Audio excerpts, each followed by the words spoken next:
नमस्कार, मी साक्षी शिंदे. झटपट संवादमध्ये आपलं स्वागत. या बातमीपत्रात आपण घेणार आहोत दिवसभरातील बातम्यांचा झटपट आढावा. मावळ लोकसभा मतदारसंघाचे राष्ट्रवादीचे उमेदवार पार्थ पवार यांनी बुधवारी लोकलने प्रवास केला. CSMT ते पनवेल दरम्यान लोकलने प्रवास करताना त्यांनी प्रवाशांसोबत संवादही साधला. लोकसभा निवडणुकीत रणांगण दिवसेंदिवस तापत चालले आहे. मंगळवारी काँग्रेस राष्ट्रवादी आघाडीच्या वतीने राष्ट्रवादीचे उमेदवार राणा जगजितसिंह पाटील यांनी धडाकेबाज शक्तीप्रदर्शन करत लोकसभा उमेदवारी अर्ज दाखल केला. यावेळी काँग्रेस राष्ट्रवादी महाआघाडीचे जिल्ह्यातील सर्व नेते उपस्थित होते. ऐन उन्हाळ्यात सर्वसामान्यांना वीज दरवाढीचा चटका बसलाय. राज्य वीज नियामक आयोगानं सप्टेंबर 2018 मध्ये दिलेल्या वीज दरवाढीच्या आदेशानुसार महावितरणचे वीज दर वाढवणार आहेत. 1 एप्रिल 2019 पासून वीज दरवाढ होणार आहे. भाजपचे वाचाळवीर खासदार किरीट सोमय्या यांच्या अडचणी पुन्हा वाढल्या आहेत. वर्षा बंगल्यावर झालेल्या बैठकीत मुख्यमंत्र्यांकडे शिवसेना पदाधिकाऱ्यांनी पुन्हा सोमय्या यांची तक्रार केली आहे. राज्यात शिवसेना भाजपचे कार्यकर्ते एक झाले आहेत. युतीत मिठाचा खडा टाकणाऱ्या किरीट सोमय्यांना तिकीट देऊ नका अशी मागणीच शिवसैनिकांनी केली आहे. माढा लोकसभा मतदारसंघातून भाजपचा उमेदवार अजून निश्चित झालेला नाही. मात्र आता भाजपच्या तिकिटावर स्वतः विजयसिंह मोहिते पाटील माढ्यातून लढण्याची शक्यता आहे. मोहिते पाटील कुटुंबातल्याच एका विश्वसनीय सूत्रानं ही माहिती दिली आहे. बुलढाणा जिल्ह्यातील साखरखेडा येथील मेहकर रोडवरील महालक्ष्मी तलावात पोहण्यासाठी गेलेले 4 विद्यार्थी बुडाले. 4 पैकी 3 जणांना वाचवण्यात यश आले असून एकाला जलसमाधी मिळाल्याने सर्वत्र दुःख व्यक्त केले जात आहे. निवडणुका आल्या की कोणाची चांदी होईल सांगता येत नाही. उस्मानाबादमध्ये काल झालेल्या रॅलीत चोरट्यांची चांदी झाली. या रॅलीत चोरट्यांनी सुमारे 5 लाख रुपये रोख, मोबाईल फोन, सोन्याचे लॉकेट लांबवले. राणा जगजितसिंह पाटील यांचा अर्ज दाखल करण्यासाठी काँग्रेस आणि राष्ट्रवादी काँग्रेसच्या वतीने शहरात रॅली काढण्यात आली होती.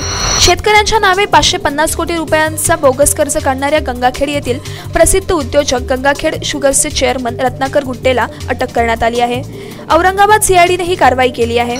झटपट संवादमध्ये वेळ झाली छोट्याशा विश्रांतीची. कुठेही जाऊ नका, पाहत राहा संवाद मराठी लाईव्ह. श्री गणपती संस्थान महड, तालुका खालापूर, जिल्हा रायगड. श्री वरदविनायकाच्या भक्तांसाठी भक्त निवासाची सोय, स्वच्छता आणि 24 तास गरम पाणी, CCTVची नजर. आगाऊ नोंदणीसाठी संपर्क करा 02192 26 69 12 72 76 47 38 54. विश्रांतीनंतर झटपट संवादमध्ये आपलं पुन्हा एकदा स्वागत. घेऊयात उर्वरित बातम्यांचा झटपट आढावा.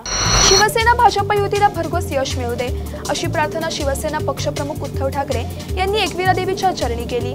शिवसेनेच्या पुढील वाटचालीसाठी देखील आशीर्वाद आपण देवीकडे मागितल्याचे ठाकरे म्हणाले.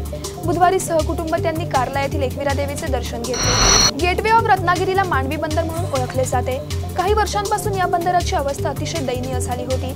स्थानिक पुढाऱ्यांनी याकडे लक्ष देऊन सरकारच्या माध्यमातून 3 कोटी 60 लाख रुपये खर्च करून पुन्हा एकदा या जेटीला गतवैभव प्राप्त करून दिले आहे. भंडारा गोंदिया लोकसभा निवडणुकीसाठी अर्ज भरण्याच्या शेवटच्या दिवशी एकूण 34 उमेदवारांनी नामांकन अर्ज दाखल केले होते.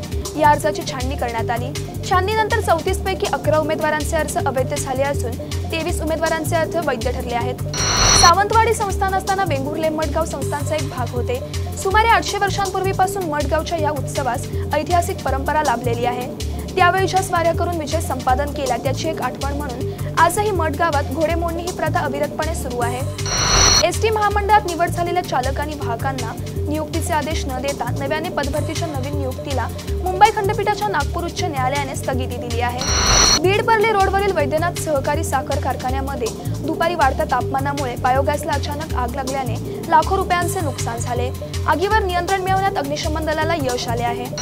पोलादपूर येथे शिवकाळापासून असलेला दशनेमा गुजराती समाज हा पोलादपूरचा अविभाज्य भाग बनलाय.